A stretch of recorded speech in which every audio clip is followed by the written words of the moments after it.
గుండాలని faction రాజకీయాలను తట్టుకుని ఇక్కడ దాకా వచ్చాం. ఈ మధ్యన పక్క రాష్ట్రంలో అక్కడ ఒక పార్టీ పెట్టి విజయం సాధించి ముఖ్యమంత్రి అవ్వగానే మన ఆంధ్రప్రదేశ్లో చాలామంది మీరు కూడా అలా చేసి ఉండాల్సిందని చెప్పి నాకు తెగ మెసేజ్లు పంపిస్తూ ఉన్నారు. ఊళ్ళో పెళ్ళికి ఏదో హడావుడి ఉంటారు కదా,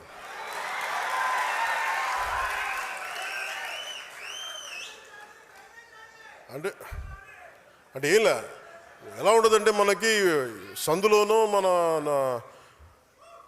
ఒక పెళ్లి జరుగుతూ ఉంటే మన ఊళ్ళో చిన్నపిల్లలు పరిగెడుతూ ఉంటారు అటు ఇటు, వాళ్ళ ఇంట్లో పెళ్ళి అనుకున్నట్టుగా.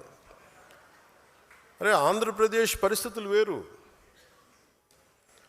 సరే వీళ్ళు చెప్పినట్టుగానే మనం కూర్చొని 2019 నిలబడ్డాం. ఎక్కడ పెట్టారు? 2 చోట్ల ఓడించారు కదా.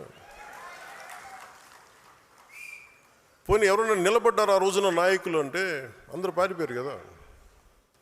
సో అందుకని కంపారిజన్ పెట్టకండి.